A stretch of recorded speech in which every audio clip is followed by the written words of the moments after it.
કાળી જમીન. કાળી અથવા રેગુર જમીન ભારતના કુલ ક્ષેત્રફળના લગભગ 15% ક્ષેત્રફળમાં ફેલાયેલી છે. આ જમીનનો ઉદ્ભવ દખ્ખણના લાવાના પથરાવવા થયો છે.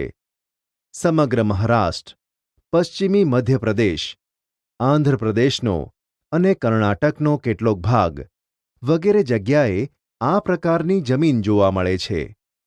ગુજરાતમાં સુરત, ભરૂચ, નર્મદા, વડોદરા, તાપી અને ડાંગ જિલ્લાની જમીન આ પ્રકારની છે.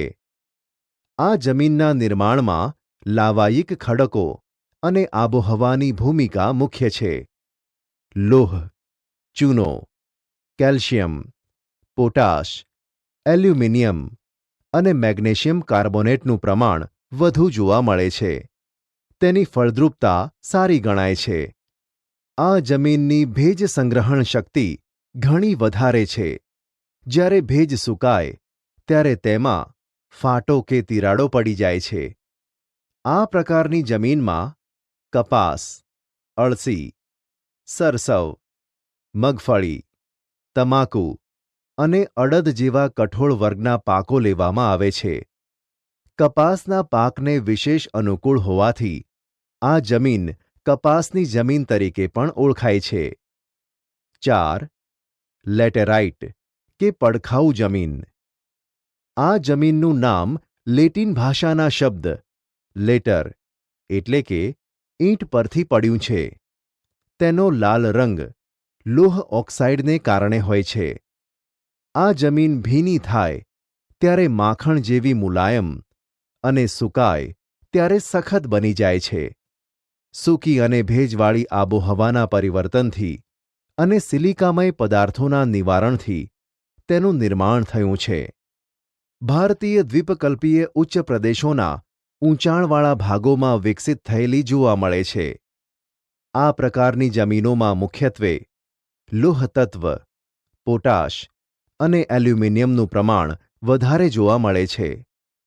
આ જમીન ઓછી ફળદ્રુપ હોય છે, પણ તેમાં ખાતરો નાખીને કપાસ, ડાંગર, રાગી, શેરડી, ચા, કોફી, કાજુ વગેરેના પાક લેવાય છે. આ જમીનને પડખાઉ જમીન તરીકે પણ ઓળખવામાં આવે છે.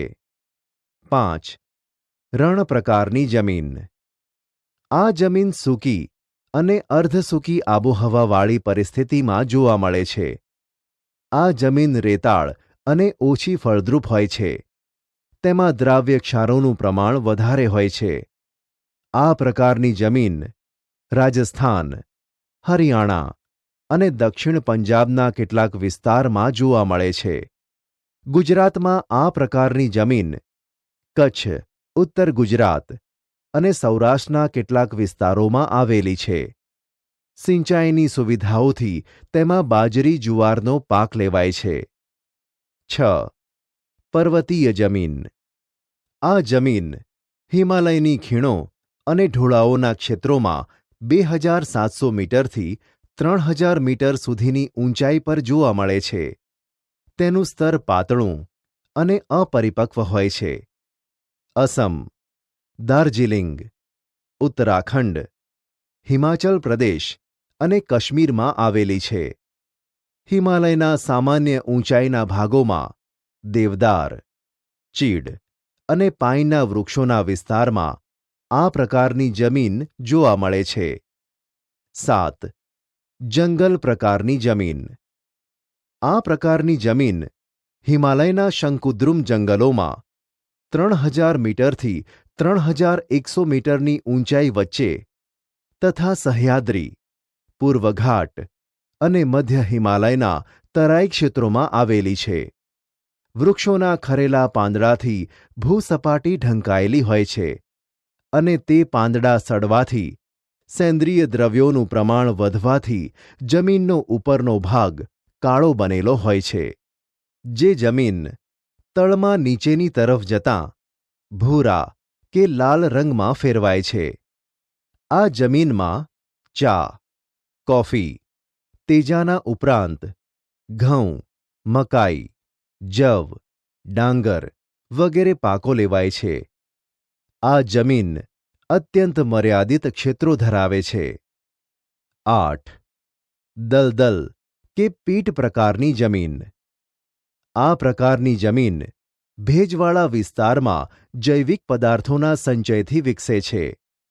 વર્ષા ઋતુ દરમિયાન આ જમીન પાણીમાં ડૂબેલી હોય છે અને પાણી ઓસરતાં તેમાં ડાંગરની ખેતી કરવામાં આવે છે. આ જમીનમાં જૈવિક પદાર્થો અને ક્ષારોની બહુલતા તથા ફોસ્ફેટ અને પોટાશની અલ્પતા જોવા મળે છે. આવી જમીન ઓડિશા, પશ્ચિમ બંગાળ, તમિલનાડુના કિનારાના ભાગો, ઉત્તર બિહારનો મધ્ય ભાગ અને ઉત્તરાખંડના અલ્મોડા જિલ્લામાં જોવા મળે છે.